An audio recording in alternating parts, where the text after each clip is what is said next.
What's the most important key to success? I think it's hunger. It's not getting satisfied. Anyone you respect who's achieved at the highest level, intelligence is an incredibly important distinction.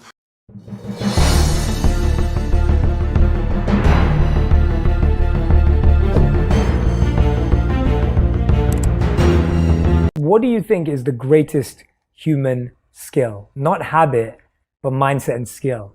That's a great question. I don't know if I got what the greatest, there's so many. It depends on what you want out of your life, right? Yeah. But I think the ability to manage your own mind and emotions is probably one of the single most important. And maybe the second is the ability to influence others, because that's what makes you a leader. And hopefully you're doing that for a higher good, because there are all kinds of leaders, as you know. But I don't think most people are very good at emotional fitness. Everything in our life is controlled by 3 decisions. The first one is, what are you going to focus on? And whatever you focus on, you're going to feel. And the second decision you make is, what does it mean? As soon as you look at something, think about something, focus on it, you decide, what does this mean? Is this the beginning or the end? Is this punishment and reward? But if the meaning is it's the end, if the meaning is that you're dissing me, if the meaning is you don't care, whatever meaning we come up with, that affects the third decision, which is what am I going to do? Remember, in my entire life, I've kept journals. Because here's what I learned early on. Writing it down, if I never look back and read it again, the physical act of writing it down drives the groove deeper. Repetition is the mother of skill. Your growth is the only limit to your happiness. If you're not happy, you're not growing in some area. And usually it's a place where you're blaming, you're pointing the finger. I don't care if it's government, don't get me wrong. People can be unfair, unjust, that's for sure happens. But you can't control that. You can't make it not happen. What you have to do is become stronger than any of it so you're free. Freedom comes from growth. Freedom does not come from control. How you spend money, $5 a day spent right will bring you more joy than $10,000 spent poorly. And what does that mean? I give you dozens of them, I'll give you 3. Number 1, if you spend money on things, you limit your level of happiness. If you spend the money on experiences, it creates a generative effect in your body emotionally. And they can measure the level of fulfillment and happiness you have just by the purchases you make. And they've done it scientifically all the way down to how it changes your biochemistry, down to the changes in your saliva and the hormones. That's where the research comes. It's not somebody airy-fairy saying, well, if you have experiences, it'll be better. Second one, when you spend money on things that give you time and take away drudgery, if you can get somebody else that you pay and they are employed and they now scrub the floor or they clean the toilet and they have an income and they're happy and you're freed up to do something you're more passionate about in business or life, the level of happiness grows geometric. But the one that creates the greatest happiness is the one that sounds trite, but it's biochemically accurate. And that is investing in others, which simply means giving your money away. Model someone who is already getting the results that you want. If you want to accelerate the tempo of mastery, find somebody that's already getting the result and figure out how they do it and do the same thing. You can do this with any area of your life. If someone is successful, not once, not twice, but consistently in anything, they're not lucky, they have a strategy. They may not even know their strategy, but they have one. And if you study them, you can figure out what it is, and you can save yourself decades of trial and error learning. This is the #1 secret for the things in my life that have worked, that I've mastered. It's like, why? Why would I try and figure all this out when I can find the best on earth? Don't ever again, from this day forward, when you're learning something that's valuable, when you're making a decision of something you're going to do, when you set a goal, in that moment, you got to do something that commits you to follow through later on. Because if you act on it while you're in state and you commit to something and you do something that commits you later on, you'll keep the momentum. Momentum comes from massive action. And by the way, if you try something and it doesn't work, what should you do? Try something else. That doesn't work. Try something else. Just keep taking massive action, because if you keep changing, you'll find the way. Now, you can speed this up by modeling people that already have results. Remember, success leaves clues. So if I see somebody who's lost 45 pounds and kept it off for 10 years, they're doing something different. Maybe I ought to see what those actions are and model those, copy some of those, right? If I see somebody's got a great relationship and they're not just hanging out, they're in love and they're passionate 20 years later, they're doing something different. So that can give you a kind of a pathway to power of where the action can go. Let's say you've put things off a lot and you're about to go do something and you get fearful. Everybody has the fear of failure, the fear of something, of the unknown. And the last minute, you don't do it. And then you say, I'm really going to do this. And you do it again and again. After a while, you don't want to disappoint yourself. So you might develop a new identity and say, I'm a procrastinator. And once that's who you are, that behavior is going to be consistent. It is that powerful a control system on how we function as human beings. So anything you attach the words I am to over and over again, consistency with your language, with your emotion, and with an emotional intensity, you'll eventually become it because it becomes a belief, and a belief is self-fulfilling. Whether you think you can, whether you think you can't, you're right. So I think this subject, being able to differentiate between having a certain feeling or acting a certain way and being that kind of person. The human brain is designed for survival. It's not designed for success. Your brain is not designed to make you happy. That's your job. Right. And the only way you're going to do it is if you feed your mind, because otherwise weeds grow automatically. My coach, my mentor, Jim Rohn used to tell me, so Tony, every day you got to stand guard at the door of your mind. You got to watch what's going in, because if you're not careful, stuff will go in. There was no internet those days. I'm pretty ancient. I used to go to the library. I'd read biographies. I'd read people's lives. Skip a meal, but don't skip reading. Said read 30 minutes a day. I don't give a damn what it is. And today, I don't mean internet crap. I mean, read something, a biography. Read something that's a strategy. Read something that's going to change your life. Write down in your notes, massive action is the cure-all. Massive action is the cure-all. If you're having a difficult time with something, your relationship isn't where you want it to be, your finances are not where you want to be, your body's not where you want to be, your business is not where you want to be, you need to take massive action. And if that doesn't work, try something else. If that doesn't work, try something else. Keep going with massive action and you will find the way, because it will give you momentum. The quality of your life has nothing to do with how much money you have, how many beautiful children you have, how many people love you. The quality of your life is where you live emotionally. This is the time to retool. It's the time for you to say, where's the world now? Where do I think it's going? And what am I going to do to add value? Just for everybody listening, take a quick test with me. You say, I'm going to find the way or I'm going to make the way. What is it that's going to truly fulfill you? Getting things is not going to make you happy. You want clients for life, not just customers. They want you to supply them more information. He never thought through an exit strategy and he got almost nothing for it. There's a resource that people believe is missing. But failure comes from all the little things. Activity without high levels of purpose is the drain of your fortune. So use your body and your voice. Ultimately, if you're going to have lasting change in anything, you're really talking about just raising your standards. I mean, I always tell people, if you want to know how to change your life, I give it to you in 3 words, boring as it sounds: raise your standards. And what does that mean? Corny as it sounds. Raise your standards. Oh, thank you for the breakthrough thought, Tony. I'm glad I wasted my time watching this little email with you. But think about it. Lasting change is different than a goal. You don't always get your goals, but you always get your standards. Maybe it'll help you is to think about it this way. I try to explain standards to people with a different set of words. Think of it as everybody in life gets their musts. They don't get their shoulds. Like, think about it. Most people have a list of shoulds, don't they? Don't you have a list of the shoulds, things you should do, you should follow through on? I should lose some weight, I should work out more, I should make more calls, I should respond more rapidly to my email, whatever. You know, I should get into the office earlier. I should be, more confident. Whatever your should list is, people love to have their should list be met, but it's kind of like New Year's resolutions. If it does, it's really exciting, but if it doesn't, which is most of the time, it's a little disappointing, but you kind of know it's not going to happen.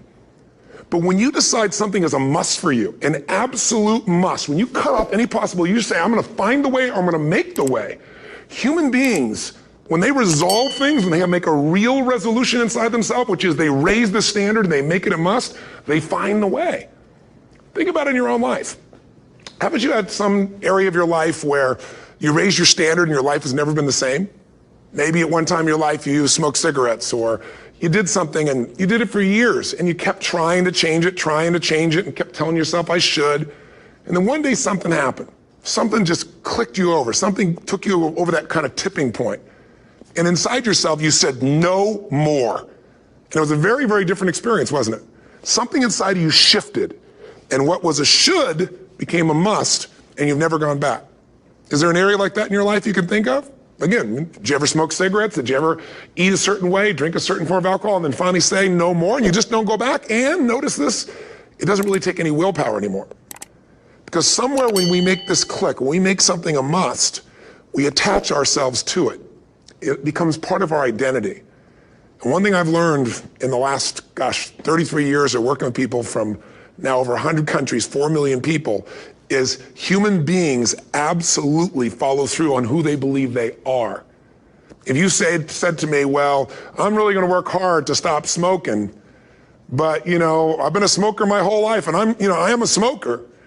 I know your days are numbered. You're going to be back smoking cigarettes again because we all act consistent with who we believe we are. I tell people the strongest force in the whole human personality is this need to stay consistent with how we define ourselves. If you define yourself as somebody who is really conservative, you're not going to be crazy and act nuts unless you're really drunk or something, and then you can say it's the alcohol, when it's really just you finally getting permission to be yourself. The alcohol is your excuse. If you're a really crazy person, you act crazy, outrageous, playful. You don't act conservative because that's not who you are. Very often people say, well, I can't do that. I'm not that kind of person. And I always say to people, really, when did you define yourself? I mean, really, how many years ago did you come up with what you could and couldn't do in your life? How many years ago? Most people, if they really look at how they're living their life today, it's based on a set of standards, a set of beliefs that they made choices about 10, 20, 30 or more years ago. I mean, very often we made decisions in our youth or very young about what to believe, about what we were capable of, about who we are as a person, and that becomes the glass ceiling, if you will, that controls us.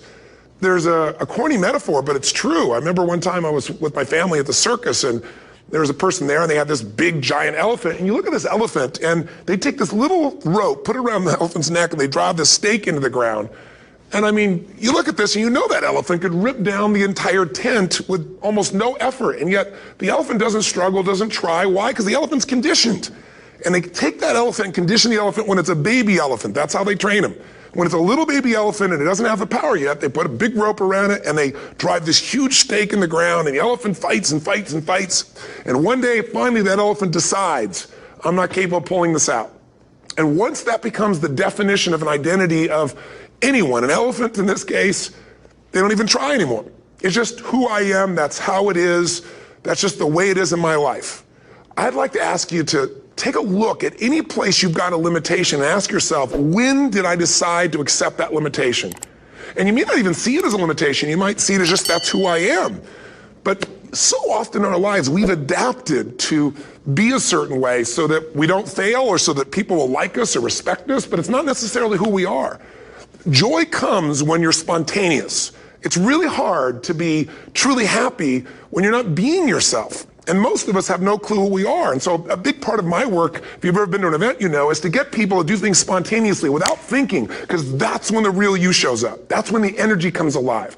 And when you do that, when you start to connect to your true nature, suddenly there's energy available for you to set a higher standard for what you want in your life.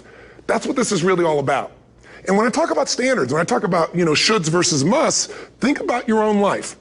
I know there have been areas in your life where some point in time you just shifted and you raised the standard and your life changed. Because whatever people have their identity attached to, they live. We live who we believe we are. That's just how it works. It's just kind of like, I'll give you an example. Look at your physical body. Your physical body today is an absolute reflection of only one thing, not your goals, not your desires, but your standards. The identity you have for yourself. If your standard is you're an athlete, then there's a certain amount of strength, a muscle tone, and energy that's available in your body on a regular basis because that's who you are. And so you do whatever's necessary to maintain that identity. Again, the strongest force in the human personality is this need to stay consistent with how we define ourselves. Because if you don't know who you are, you wouldn't know how to act. Once you lock in on that identity, your brain finds a way to keep you there. If you say, man, I'm overweight, I've always been overweight, I'm big boned, and that's the story you've got, then you're gonna always find a way to get back there. That's your settling point. That's your identity. That's where things lock in. If you see somebody who's in really great shape, you ask them, do you work out? You know the answer. Yes, how often? And they'll tell you 3 times, 4 times, 5 times a week, whatever. In a seminar, I'll ask people, who here works out at least 5 days a week? And I'm stand up.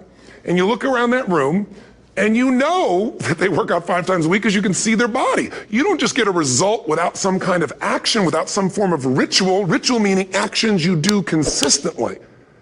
Now, do you think those people that are out there working out 5 days a week, do they have more time than you do? Or I have, or anybody else? Of course not. Is their life less busy? Of course not. It's just a must for them. They must work out that way, and they've made that turn and their life's changed. So I'm not saying you have to work out 5 days a week. I'm just saying whatever you really want, wants don't get met consistently. Standards do. whatever you identify, this is who I am. And so it's not so much about changing your identity as there's expanding it. You know, deciding that, you know, instead of your goal is to lose 10 pounds, which is not compelling, what if your vision was to get back to my fighting weight? You know, this year, this month, this next 90 days, I'm going to transform my body. I'm going to take on a new challenge. I'm going to find some technique or strategy, there's a million of them, that can reframe myself where I want to feel younger, stronger, more vibrant than ever before. Here's my reasons. Because I want the energy to really make my life work. Because it's tough out there and I want to be stronger than I've ever been before. I want to go in front of the mirror and if I'm naked, not, you know, want to laugh. I want to look there and take a good look and go, yeah, I'm proud of whatever I see there. Whatever it takes, something's going to make you laugh, smile, something that's going to tease yourself, but something's going to move you to another level. If you identify yourself in a new way and you own that every day, and that becomes the standard of how you live, you'll find the way to make that standard real. Money's the same way. Think about it. It doesn't matter what's happening, quote unquote, in the marketplace. People that make money find a way to make money no matter what, don't they? I mean, most people's standard is to pay their bills. So that's what most people find a way to do, even when economic times get tough. Most people, if that's their absolute standard, they find a way. Some people's standard is pay their bills most of the time. And so most of the time they do. Some people's standard is not just to pay their bills, but to take care of their family and maybe even some of their friends. And they find a way. In fact, you know, some people may be in a family where they don't have enough money. They barely have money to pay their bills. They work their guts out. And then somebody, their mother, their father, somebody else, their sister gets ill, and there's not enough money to take care of it. Nobody else has money in the family. They don't either, but they find a way to get that money to take care of their mother or father, don't they? And pay their bills. They never could do it before. Why? The situation made them raise their own standard. And not everybody does that. Somebody else in the family might have money and still not take care of their mother. It all comes down to the inner game, my friends. Changing your life is a change in the inner game.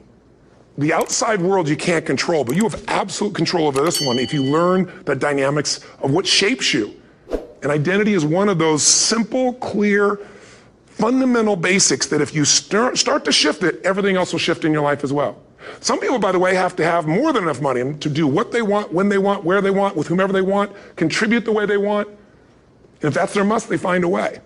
I know that sounds overly simplistic, but it's true. You know, somebody once said you could take all the money in the world out of the hands of everybody, out of all the wealthy people in the world who are really successful, give it to other people. It wouldn't take too long. Those people would have it back in their hands. It's not because they're manipulative. It's because they have a standard. Some are manipulative, don't get me wrong, but they got a standard of what they're going to find a way to make happen. I'm just simply saying to you, take those 3 magic words and live them. Raise your standard.